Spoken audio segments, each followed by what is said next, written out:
make you so special? Why did he bless you? Think about it. I woke up this morning. Gotta smile when I say that shit. Woke up this morning. And we are live, Sully. Right on. Live with Sully. It's good to see you, man. How you doing? Good to see you as well. Even though I saw you last night. Yeah, for sure. It hasn't been that long. I'm here quite a bit, so nothing new. New to being down here, though. Yeah. Have you like chilled down here at all? No, we haven't really chilled, but you showed me the like beginnings of it, but it's came a long way. Like you added quite a few things. Yeah, a little soundproofing. Yeah, just slowly improving. Yeah, you have to. I like it for sure. So we wanted to talk about the duality of confidence and humility, like how those two parallel opposites are existing. And do you like I find it extremely interesting how the two parallel opposites can simultaneously like coexist within the same experience. Like, and it's a reoccurring trend too. Like with like, I feel like any sport you try, you're gonna get some confidence and you're gonna get some humility. Yeah. If you're real with yourself about it. For sure. If you can like objectively look inside yourself. Like you wrestled for how many years?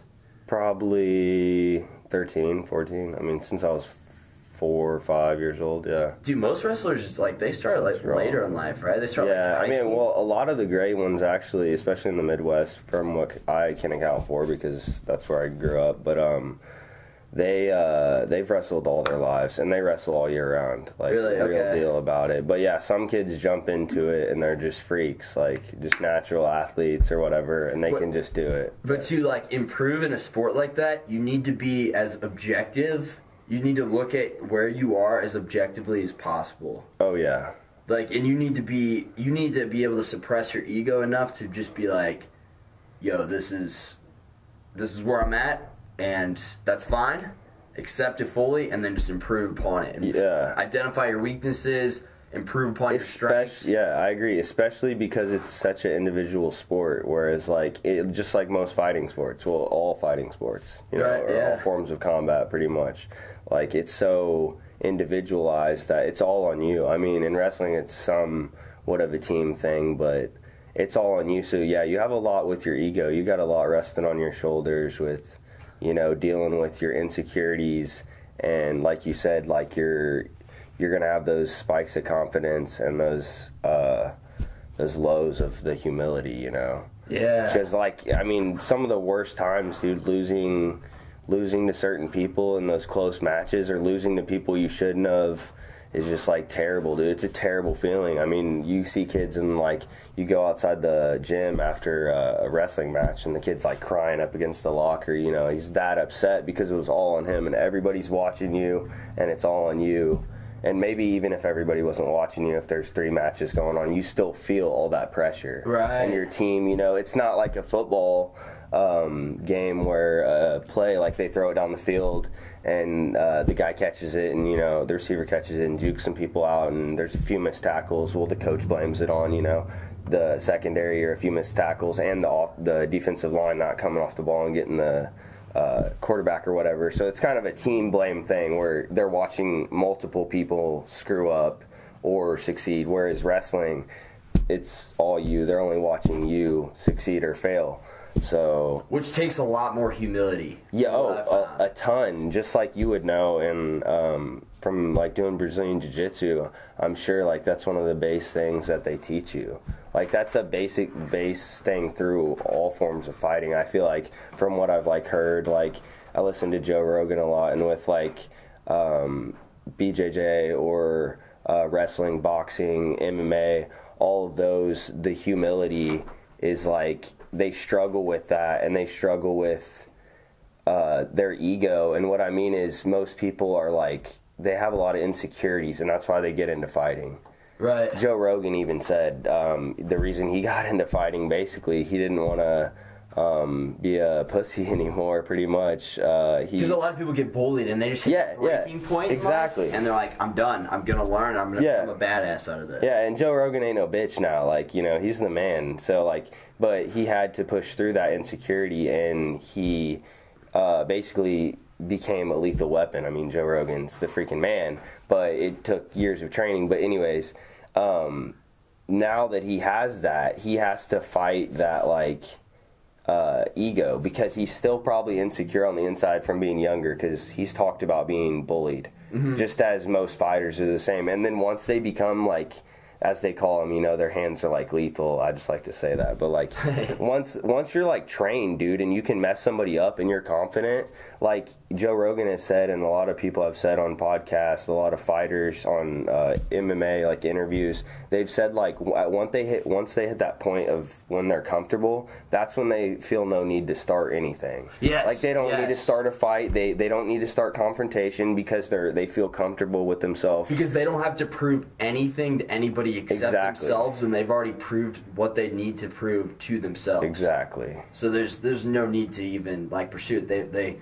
That's actually my goal with BJJ right now. Like, I want to be able to be a bad motherfucker to the point where I can look at somebody at the bar, and assuming they don't know anything, regardless of size, assuming they know nothing about martial arts, or even if they do, like, being confident enough to be like, I would win in a fight against that guy. For sure. But there's absolutely no need for me to fight him. Like, I'm going to choose peace every single time, because why? Why would I? Like, why?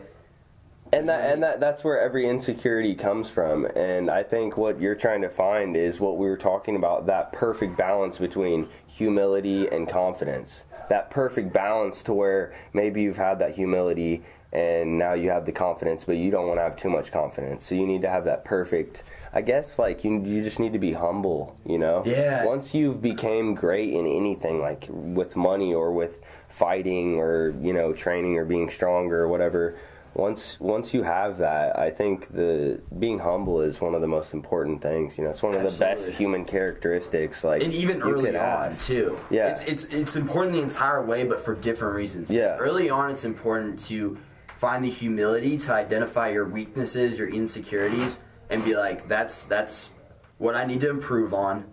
And from here, you accept your flaws, and then you move forward. Yeah.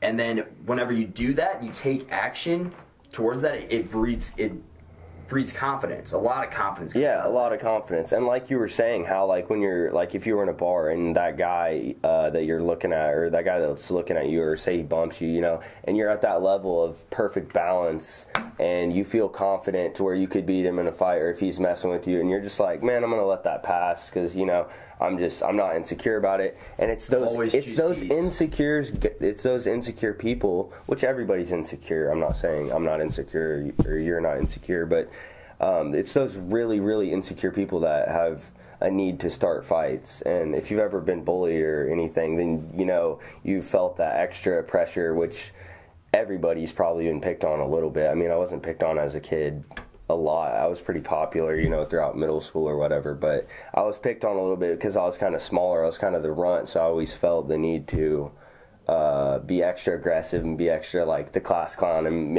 kind of make fun of people sometimes, like, be a little mean, you know, just because I had been picked on, so I had a need to, like, prove myself. And, like, you're counteracting that insecurity with I guess false confidence. Yeah. At least back then. Yeah, and or humiliating other people, or just, like, you know, like, having that, like, you know, like those guys in the bar that have to, like, start something with you to, like, the alpha proving things. Like, dude, even on Joe Rogan, I'm going to mention him again just because it's my favorite podcast. Dude, he's changed my life. Yeah, it's changed the podcast game, but he says, he told a story about people messing with Chuck Liddell, man. And to this day, people still fuck with Chuck Liddell. I do not get it. He's a bad motherfucker, dude. Okay, normal people fuck with him. And I guess he was telling a story about some guys were at a bar, and they were like, one of them was mouthing Chuck Liddell, and he didn't realize who it was. And his friend was like, dude, that's fucking Chuck Liddell. And the guy's just like, oh shit. And, like, it's just like the whole idea that you can just not give a fuck and just, like, have that insecurity and go after anybody and just want to start a fight. You never know who that person is. It's ignorant. Like, it's fucking Chuck Liddell, but you never know who it is. Like, I mean, they could be trained, or they could I mean, they could fuck you up, man. Plus, like, and it's just not worth it. It's just not worth it. For violence, yeah, like, very few.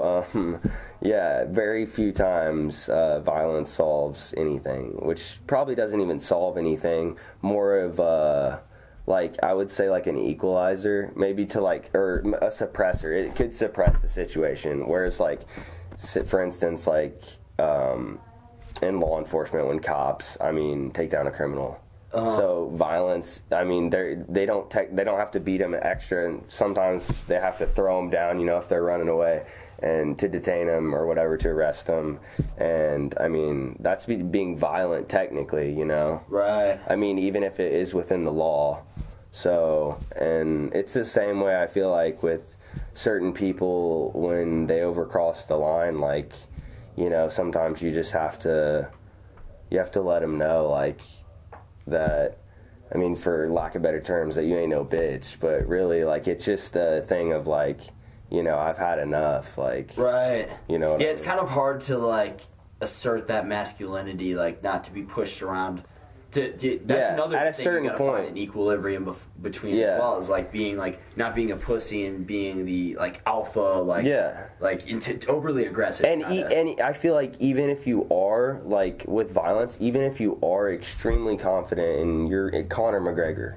Right. Like, and you're confident, you have no need to fight anybody, you're totally peaceful, a guy's screwing with you, it doesn't matter. What's his breaking point, though? When is the time where he needs to just put that guy down, if that guy's coming at him? You're totally right. I mean, sometimes people are coming at you. That's when I think self-defense would be the best. And what pleasure derives out of Conor McGregor beating the fuck out of this random guy. Yeah. And then is that pleasure really worth it for him? You know, yeah, I mean? Like, for sure. He's probably thinking about the consequences because that has such a traumatic effect on his career. Exactly. No reason to, but just for example, or say somebody who's not as popular, but super trained, like. But they're confident, and you know they have no reason to fight. Even just your average black belt, like that's what I mean. That's what I mean. They're not popular. They don't have a following, so they have no reason to be like scared of the repercussions from beating somebody up at a bar. Or I like that example. Some guy like what's their breaking point? Because you know, like I just recently got into a fight like last night. Like I won't say names, but. There's just, it was an argument that started up and it started flaring up, man. And it was just over some dumb stuff, just drunken talk, basically. But then just leading to bullshit and just, it was just like, when are you going to snap, you know? Like, when was I going to snap? And I finally just snapped. Like, we got into a little...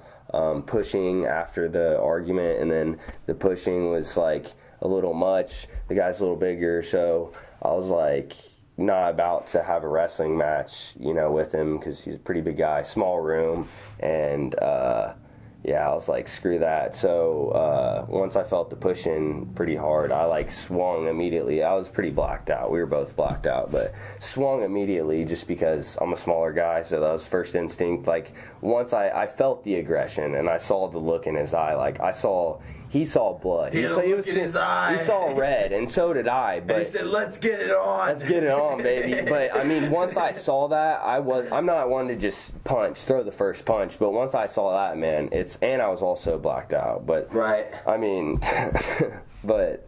Had to throw the first punch, and then you got a pretty big gash right here. Yeah, dude, pretty gnarly on this side. Is it on this one? Yeah, this one too. Yeah. No, it's exclusively on the right side. And then I have one up there. It looks like you had something on your gum something on the lip. Yeah, right there. Ooh, that's a fatty lip, man. Yeah, right there. His nose is broken, and his lip too. I got him in his chin. So who made the first punch? It was me that threw the first punch. That's the initial one that hit his nose. Because, my dad, dude, he actually, rest in peace, he actually taught me, like, straight up to hit somebody in their nose. If you get in a fight, especially if they're bigger than you and they're, like, taking advantage of it, he's like, the first place you want to hit them is in their nose. Like, of course, like, most, like, combat fighters wouldn't agree. Like, you probably would want to, like, strike him if you're going for a knockout, like in their jaw, because that's like the weakest point. Like the jaw, you can just drop somebody's legs. Oh, I've been hitting the jaw. I mean, but growing up at one point. So my dad taught me to always hit somebody in the nose first because it's gonna bother them the most. I don't know if you've ever been hit in the nose, dude, but it sucks. Like just like I haven't soccer. You know. Yeah, it tears your eyes up. It's so sensitive. Like blurry vision. Usually blurry vision. Usually there's blood, and it's like an anger thing. It makes them angry, and it hurts, dude. It fucking hurts. It's a nose. It's fragile. It's easy to break. You can break it, and then once that second or third hit comes in, they're gonna feel that because it already is fragile. Whether if you hit them like where I got hit, that cheek, like that can take some hits, you know, because I'm taking the cheek. If I would have took those to the jaw, I might have got knocked out. But it was a small room, so we weren't throwing too big of bombs. But the first one was a bomb. Probably broke his nose. His nose is huge right now, but he deserved that one. And then he tried to get some underhooks on me, kind of like maybe some overhooks. I don't know. I was drunk. I can't remember if he had like my head down and he had underhooks in, or if I had my head down, he had overhooks. But he was like pushing me, and like I was about to go into the desk. So, and he was like swinging, he was getting little hits, but it was like we were moving, so we couldn't get power. Like there was no like full on, hands. We were trying to wrestle too, because I was trying to take it to the ground. And then I think he like got off of me for a second. I like pushed him away before, and I was like up near the wall, and that's when I got him on the lip really good. Like really good, like it was a good, like pretty clean hit, but drunk, so I didn't feel terrible for it. It was just a dumb fight, but and then he kept coming at me because he was pissed at that point because I got him good, like it shook him a little bit. He kind of went in for like he reached in for like an underhook again, or like just went to like grab me, but he's a wrestler, so he knows, like went to like overhook or whatever, and I kind of shucked it over. I like put in an underhook and like shucked him to the side, so he fell like face first. So I was like above him, and we were up against the wall, like near his desk.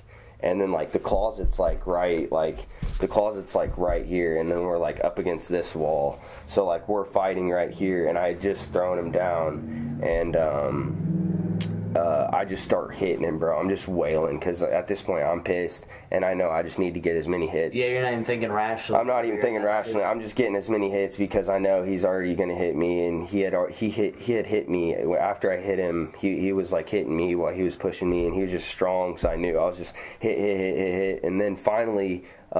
He's a pretty good wrestler, and I was just getting tired. I've made the mistake, which you don't want to do. Once you feel that tiredness in your like mind, I gave up a little bit, and right when I did, he took advantage of the position, like stepped over, and I like kind of fell a little bit to the side, like off of him because I was kind of on his back. He kind of just like shrugged me off and got on top of me. And that's when I was worried, and I was like, I'm kind of screwed because he was starting to get on top of me. But I was kind of not skilled in this at all, but like kind of pushing my knees off, like pushing my knees onto his belly and stuff, kind of like because he was falling onto me, so I was like pushing him off, and I like slid out like back like through the other side, like more towards the door, like up against the walls, kind of like sliding like that, and he was trying to get me. I like got up and then immediately like kind of tackled him, luckily, because he was still like getting up too, and I got up first, and I just got low, tackled him into the closet, which our closets are like it's a big closet, but half of it is like a door because it's a sliding door. Okay. So you either slide the door to one side or the other side, so there's only one side open, so it's a small area. It's like that, and then you got clothes and shoes. So like I knew if I tackled him into that, I could get like him down, and then he's not going to be able to move. Like he can't move around. He can't spread his arms more than like this. Like it's not like he can get, like it's just harder. Very like limited, and I can like push up amount of space. Yeah, I mean it's like use the environment to your advantage if you have to in a fight, but. It's a malleable fighter. So yeah, then like scooped his head, got him over, maybe like put kind of like I think I put a half Nelson, no lie, which is ridiculous to put into a fight, but it was pretty much a wrestling match at that point because we're on the ground and I'm not trying to strike because I'm like I got his back and like I'm like laying on top of him, so I throw the half in and like run it, and I can see his face. Then I'm trying to like hit him, and he's like getting pissed because I'm like nicking him, and I'm not putting full force into it because I'm like trying to run the wrestling move. I get him over to his belly, hook in like under his head and his arm to just hold him like a wrestling pin. So I'm just basically pinning him, and then I'm like using my leg to hook his leg, and I'm like chest to chest, like sideways kind of, and he's like in the closet like this. And he just can't move because the closet, and we're both drunk, and we're tired as shit at this point. But he's like this, like laying up, and so I have him locked. So he's like kind of getting choked a little bit, but he's like swinging at me, man. So like he's hitting me right here. This is when he was getting me here. He was getting me here. He like got me in the lip again once, like nicked me, and then he was like scratching my neck, like doing anything like to get out. And I was like, I like put my like knuckle like in his eyeball a little bit just to push down. Yeah, bro, it was gnarly. Like I felt he was like. I think he said something about his contact, like being in the back of his eye or something. What? But yeah, because like I pushed his eye in because like I was like, dude, I'm like he started scratching me, and I was just like, we were hitting each other too, but. And then I got him back kind of in the pin move again, just to hold him. And I was like, "Are you done?" And I was kind of like trying to kind of slowly like suffocate him, not suffocate him, but like cut off his air supply, so he's gonna just give up because he's gonna feel that heaviness of like me on top of like his mouth and like me covering him and me like pinning him also, and like we're in a closet, and it's just like he was just, I was like, dude, I just want to give like you to give up. And he was just like still like talking shit, and like. So how did this end? I had a girl over that was in my bedroom. She thought we were like moving furniture at first, just drunk, for real. And then she heard all the like yelling, and then she heard like more like scrambling and stuff. Did she come out and so she came in, and like she was like pulling my arm off, which she was in like the right mind. She told us both to stop, and she was like trying to pull Ian's arm off. He wouldn't let go, so she like pulled my arm off like this. She was trying to help. She's like, guys, you need to stop. She's like screaming and stuff. And so like, she brought peace there's to this. blood everywhere at this point, like blood everywhere, because after I had hit him in the nose, his nose immediately started bleeding, and his lip had started bleeding, and my lip had started bleeding too. So there was blood. I had the light blue jeans I had on like last night, and they were just covered, dude, just red. No. Seriously, from the waist to the knee, just covered both sides. Wow. Like just blood. There's blood like all over our apartment. I won't mention the student living place we live in because I don't know, they might there's no need for it. Yeah, but anyways, freaking we might have to get some peroxide to clean that up. So how did you guys like? Basically, she pulled my arm off. Well, how are you guys? You said you're cool now. Yeah, we're cool now. So you just blamed it on the alcohol? Not really blamed it on the alcohol. I don't know exactly if we're like super cool now, but we're okay. We've moved forward and we're okay. But yeah, it was definitely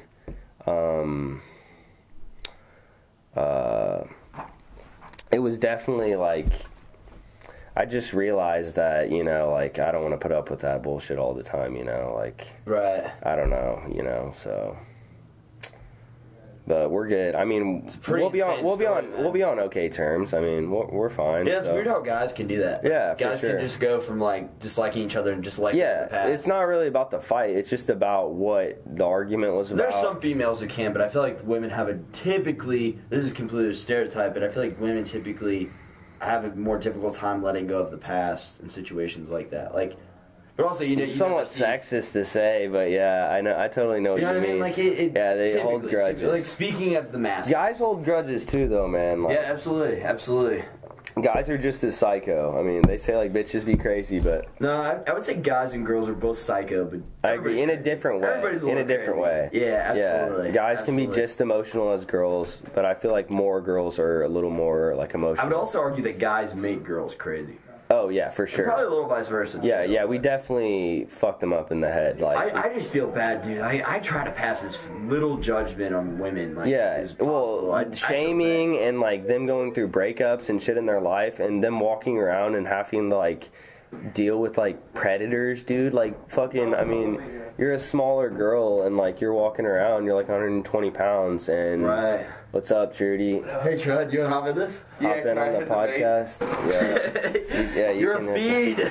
Yeah, I feel. Yeah, I mean, baby. I feel like, I mean, they're walking around their like whole life being like a target. I mean, and that's why some women are trained, or a lot of women are trained, or whatever percentage, you know, are trained and can like defend themselves, but most can't, you know, like so. Most women, you're saying? Yeah, most women can't defend themselves. So like, I think like.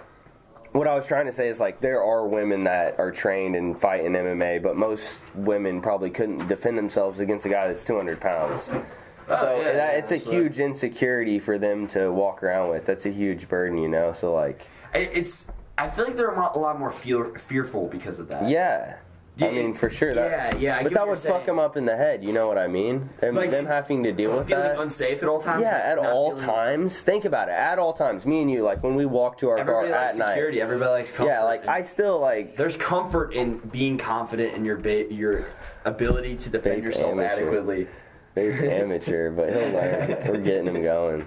We got more juice in the bag back there. So yeah, are we going out? We're good. We have to. Like Sunny D or like No, not that. No, got that good juice, sauce. baby. No, actually, shout out Ritual Maria. You could have been a little bit more Trud. You're like kind of just a little bit. Kind of out of it, but yeah, dude. Fiend. Straight vape fiend, man. Never. Let me ask you this. Since we're on the topic of like masculinity and femininity, I was curious about. So we were talking about the duality of confidence and humility, and I actually came up with this, like, I guess this thought I came up with whenever I was on another podcast, number 22. If you guys want to check it out, it's a really good podcast. But oh, I'm nicotine high.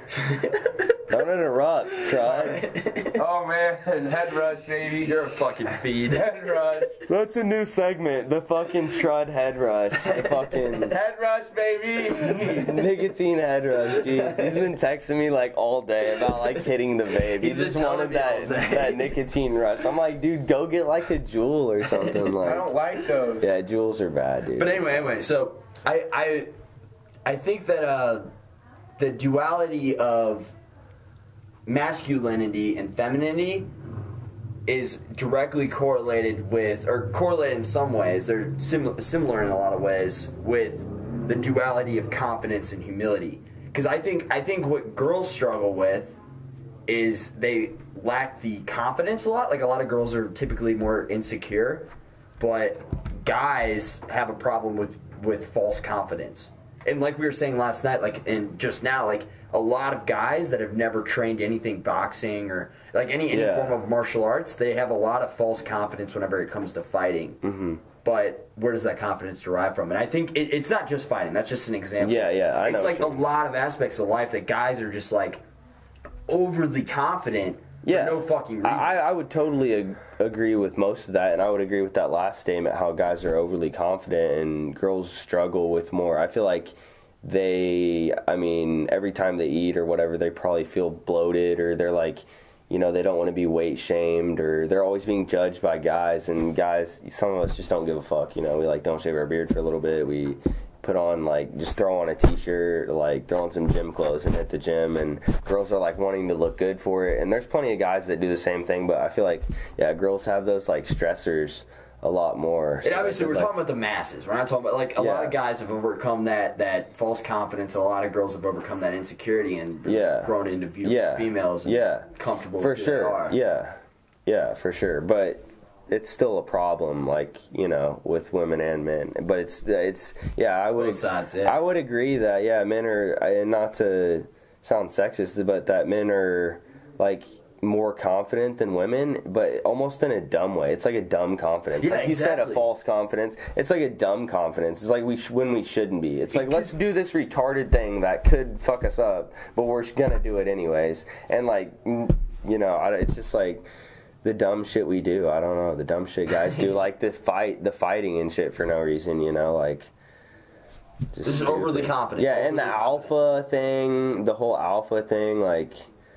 Just a lot of things to do with like that. Honestly. It is bullshit. It's stupid. Like, it is. I mean, I think that we can all be equal, man. Peace and love.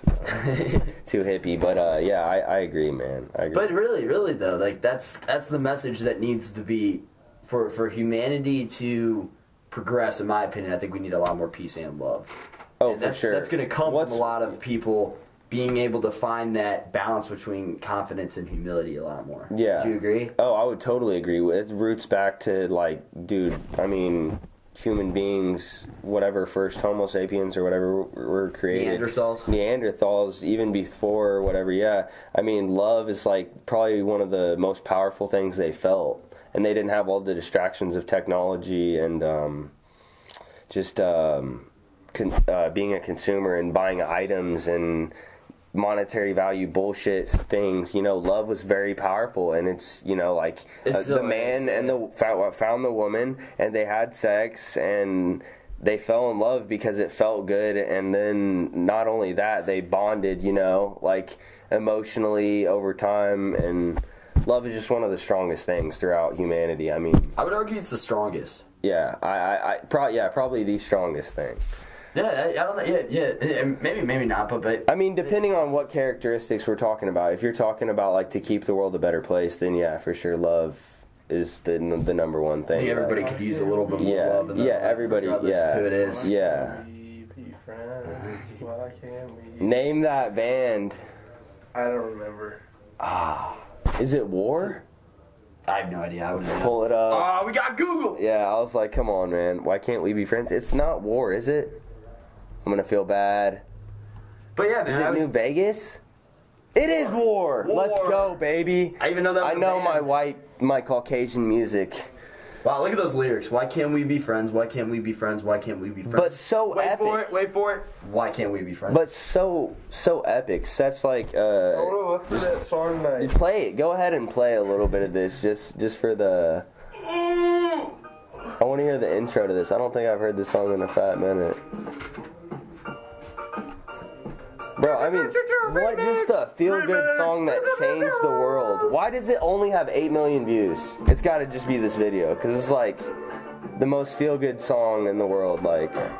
Or maybe it's not, like, I don't know the background. Maybe he was, like, super depressed, and he's saying, like, why can't we be friends? Like, you know what I mean? Like, that's the thing. It is kind of a depressing song. Like, just loving each other, it's like the simplest thing, but at the same time, it's so complex. Like, it hasn't happened in all of human history. Yeah. And, dude, it started. We be friends. Oh, it has started wars, bro. Have you seen Troy, or if you know any like? I love that movie. If you know any history around that time, yeah, or if you've seen. Yeah, great song. Hold up, yeah.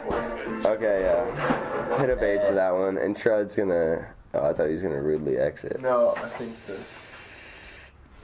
But dude, no, it is.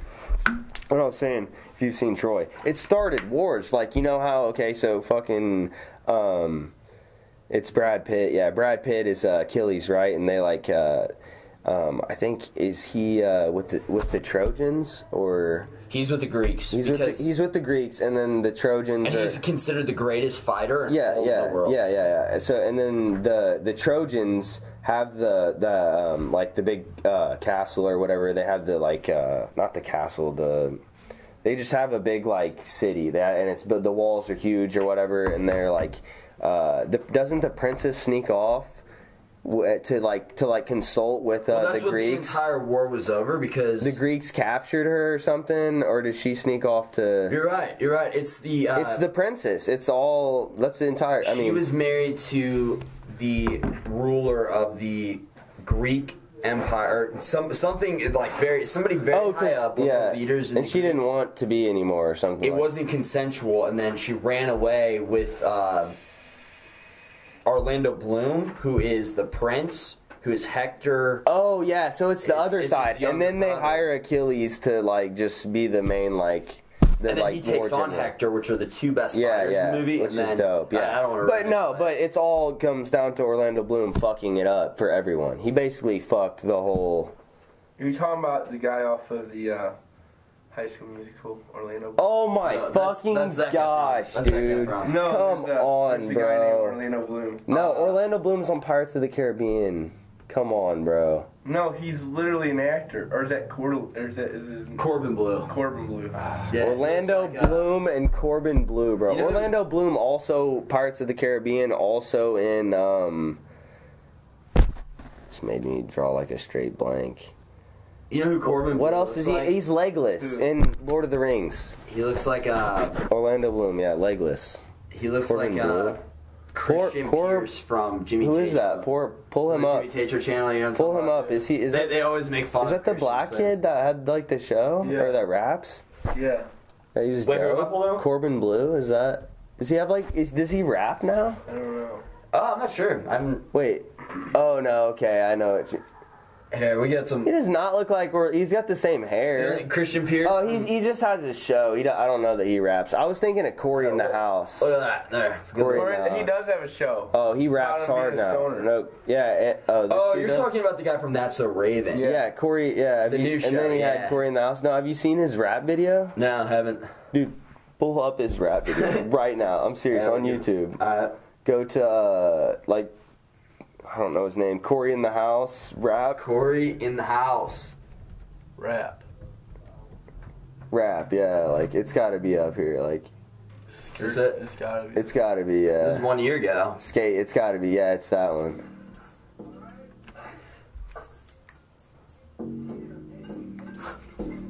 What is that? What are they holding? Are those? Wait, I don't know. Mosquitoes? What this is. Yo, that's him. No, that's not him, bro. Yeah, Corey Massey. Oh wait, was he in the back left? Go back. Dude, I've never seen girls shaking their asses in music videos. No, okay, yeah, this is the song. He comes in hard, bro. Corey comes in hard. It's like, he comes up quick. I think he comes up quick, bro. Damn. Right here.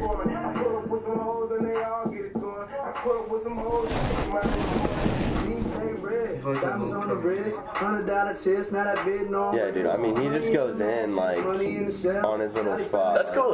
Yeah, we was he even on Disney Channel? Like at that point, he would be, which is it's no, cool. He was, but I'm just saying, like, who is he now? He's like, I think there's a verse later in there where he's talking about fucking bitches and just cars and like clothes and like, right. It's like, well, it's smart because they established that relationship with like a lot of Disney people are kind of going in this direction. They established that relationship with all these young people, and then they grow older, and then as they grow up, they're growing up with them, and then they can use that platform of everybody knowing who they are. Oh, that's Corey from That's So Raven. He can use that to build upon his rap career. I agree, but it's kind of smart. I think some people freak out though because we see those Disney stars or those as when we were kids and we're watching them on like Disney Channel, and we just expect them to be like perfect or goody like. And a lot of them turn out to have like a lot of problems. He's just rapping and cussing now, which isn't. There's nothing wrong with that or anything. But I guess people just like have the expectation for them to just be perfect their whole life, which is ridiculous. Fun fact for you, you'll appreciate this. Demi Lovato is a blue belt in jiu-jitsu. Really? That's pretty fucking bad. On Disney Channel? And she's gorgeous. She's so hot. No, she is Demi a Lovato babe. is so hot. She's very good looking. So hot. She's got like a swagger to it. Any girl named Demi is hot. Demi Moggy, dude. Look up Demi Moggy. I know one other Demi. I know her personally. I get the point. Yeah. Yeah. But yeah. And actually, she had really, really, really massive boobs. But besides that, Demi Moggy, she's my friend's older sister. But yeah. Demi, man, the Demis. Do you have anything else to say on the because I just think that's cool how the correlation between masculinity and femininity is like very correlated with confidence and humility, because those really whenever you're dating somebody, I kind of feel like you're almost this is kind of getting off topic, but whenever you date somebody, you're kind of finding that equilibrium between the two of you, and that sensual love is two people kind of becoming one, and they kind of find that balance in the relationship between the masculinity and femininity. Yeah. It's like I'm kind of. You fascinated. mean relationship with a man and a woman, of course, like. Yeah, but no. Yeah. Also, it's kind of interesting. Like think about two gay guys, right? Yeah. So two gay guys they're like. Well, yeah, one's gonna be probably the guy, and one's gonna be one's gonna be the husband. And one's gonna be the wife. That's like nature, but it's not finding that equilibrium. Maybe not all the time, though. If two like hardcore ass dudes that are just like gay as shit get together, like they're probably both going to be the dad, or like, you know what I'm saying? Right. But you got two lesbians that are hardcore and they're just like super dads. Unless they're like well-rounded people and they both kind of already have that balance between them. But it's interesting how nature still finds that equilibrium between femininity and masculinity. You know, like, and it's because it's biology, and it's also like we're just meant to be together. With like man and woman are meant to be together. I mean, reproduction is the way of life. I mean, being born and then you die, and then people are born and then they die, and that's reproduction, and that's the basis of it, whether love is in the way or not. But love definitely is. But if you want to break it down in just a scientific standpoint, it's just biology for a man to find a woman, put his penis into her vagina, because that's how it is, bro. I don't think that necessarily explains why there needs to be a man and a woman in the gay relationship. Why can't there just be two normal guys? Yeah, It doesn't make sense. I don't understand. I don't know. I think it's interesting. It's a little different because that's not like, I guess, not to like, I don't know who's gonna watch this podcast to stir it up, but like, two guys being together isn't like, they're not being together by like biology. They're not being brought together by biology. Like, they're not like attracted like two animals. I mean, animals, there are gay animals that have sex for pleasure, but like they're not being brought together for reproduction. You know? Right, absolutely. So like it's a little different, I guess. Like it's a little weirder how I think we're talking about two different things, honestly. Yeah. I totally get what you're saying though, and that is bizarre. Okay, cool. We're probably end this thing pretty soon. Yeah, it's like, are you coming out right? Maybe. Yeah. No. Yes. All right. Yes. Yeah, we'll see. No. Yeah. Let us end this podcast, douche. Should we send it now? Do you have anything else? No. So what were you saying when you said how we were talking about two different things? Like I was just talking about the biology. I was kind of going off what you were saying with how like a man is attracted to a woman from a basic form of biology just for reproductive purposes, and like how with gay people it's different because they can't reproduce, you know, but them having to like intermingle and intertangle and still like having to deal with masculinity and femininity, then like having to work through those problems and how they still find a way to find that equilibrium, like you were saying.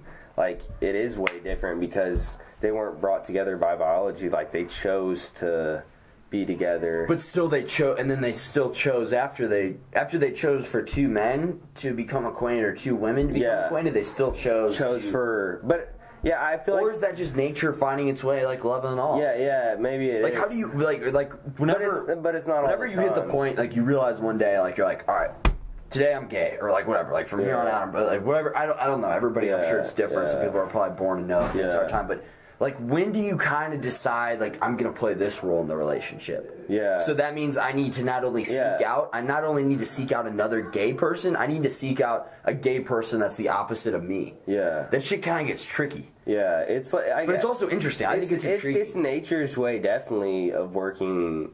You know, it's got to work its things out, but. I also think that it's just like personal relationship. Like it's going to be based on the two personalities that meet and they collide. Whether that's, and I don't mean collision as a bad collision, but like they meet and they kind of figure out who plays what role. You know, who's the breadwinner, who's the cooker, who's the more manly one that yells at the kids, who's the more comforting one that whether it's the dad or the mom. The dad could be the comforter and the mom could be the freaking, either way. Like, it's just kind of their personalities and traits, that's totally going to designate on, like, who plays what role in the relationship. Like, totally. Which brings up the topic, like, I think gender roles are extremely antiquated. Like, it's a stupid fucking way of thinking. It's outdated. Yeah, like in a lot of aspects. Oh, for sure, dude. Gender roles are ridiculous. That's why, like, I struggle, like, with the Bible a lot. Like, with just like some parts of it was written. Like, my sister's a pastor for the Methodist Church, and like the Old Testament, dude, is just so like. I don't know, it's so sexist and like gender rolled out, like where they don't even like account for women. Like that was like I feel like sexism and gender roles are like the same thing.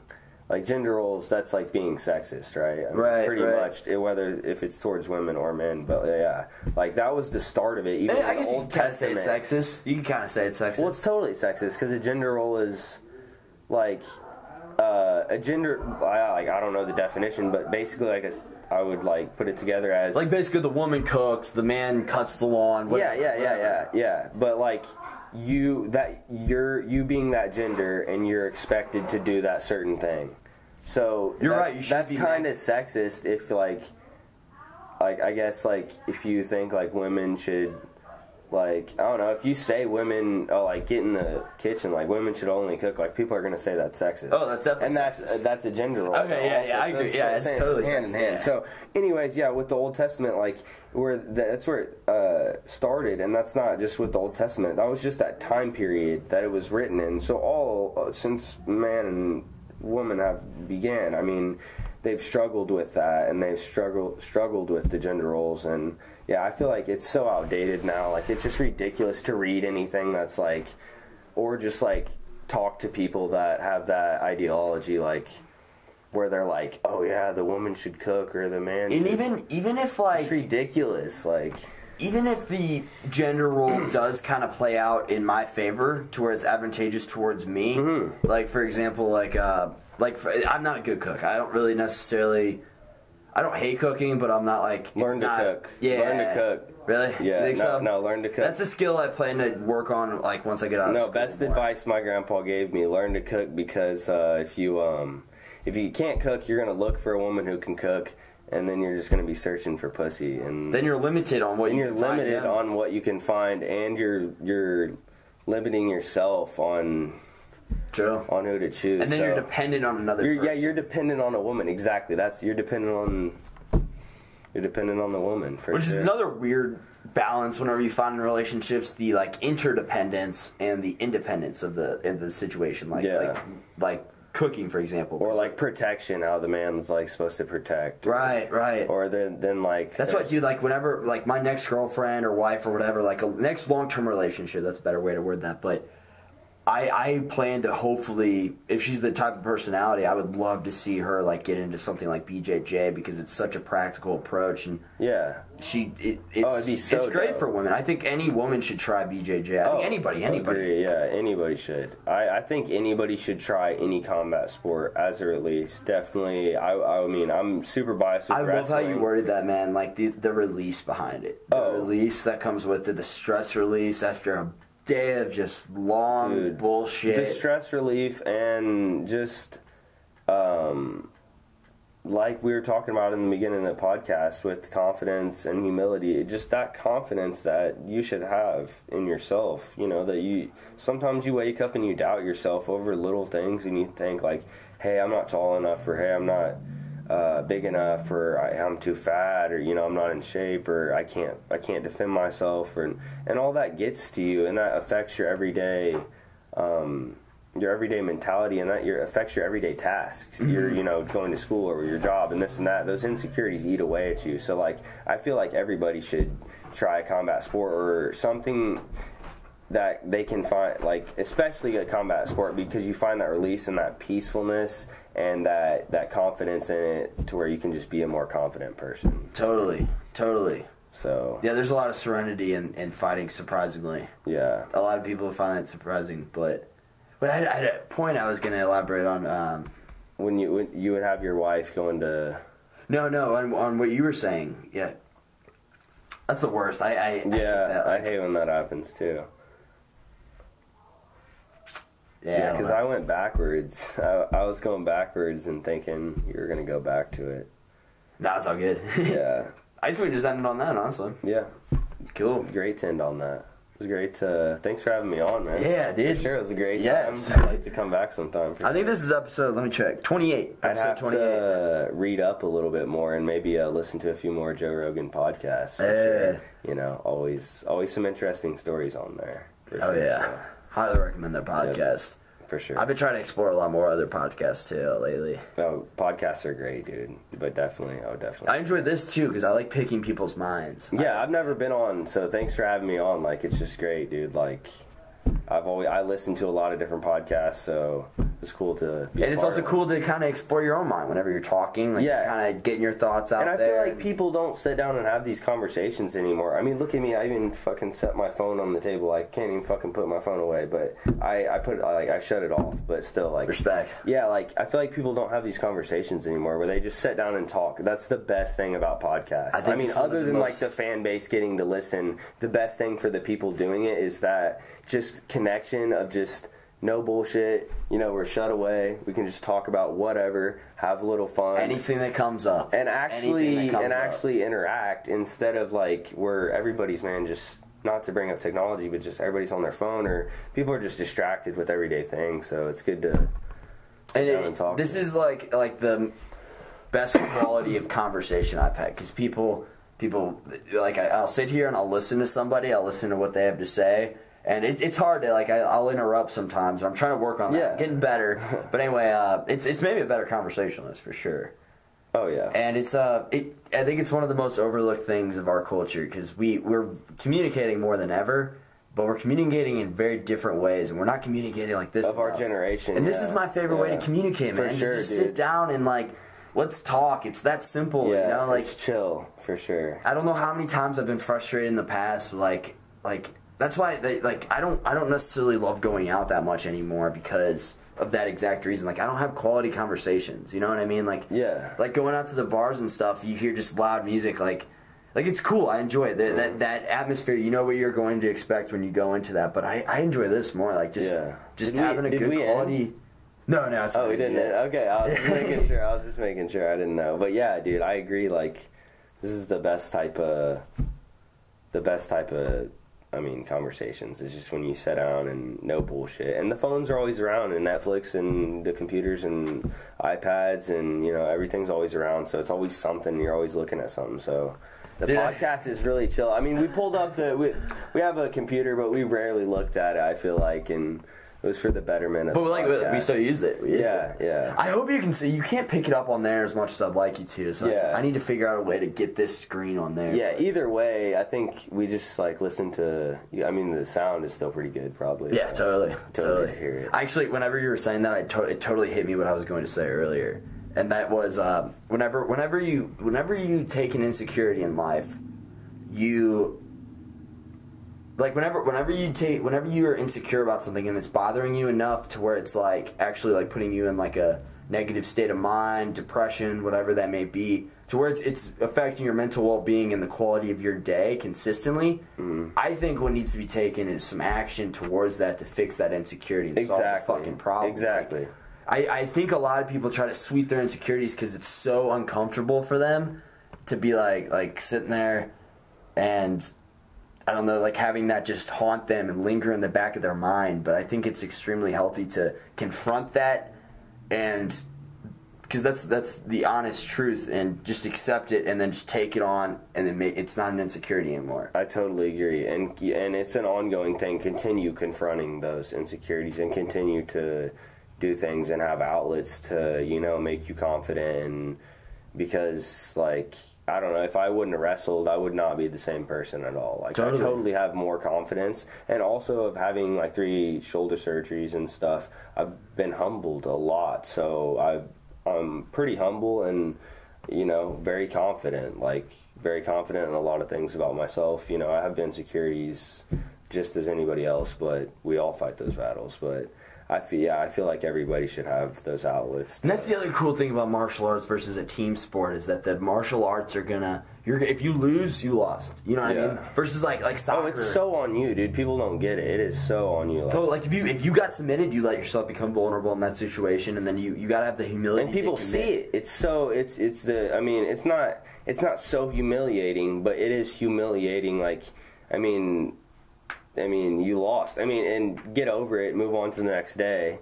Like, move on to the next match, move on to the next, fight, whatever. But, yeah, dude, it gets to you. That eats away at your head a lot. And that builds a mental toughness, though, that I feel like everybody should have. And that's what I feel like we were kind of getting at when you were saying when those daily insecurities eat away at you with, like, even with the humility and the confidence, I feel like that... you just need to have that perfect balance. Like, it's just key. Like, kind of lost my train of thought, but it's just key to have that confidence, and I feel like wrestling and all the forms of martial arts are just great ways to boost those. You know what I mean? I agree, for sure. To boost both. Yeah, because both are going to come out of that somehow. Yeah, I agree. Yeah. Are you gonna end this now? Yep, let's end. Cool. Let's end here. Awesome. We'll shake again. I can't believe Shred thought fucking Corbin Blue was Orlando Bloom. Yeah. Fucking hilarious, dude. What? It's that e-cig, man. Yeah, sure. Got him buzzing. All right, there we go. Thank you for watching another episode, or if this is your first episode, then thank you for watching till the end of My Subjective Perspective. Thank you. Bye.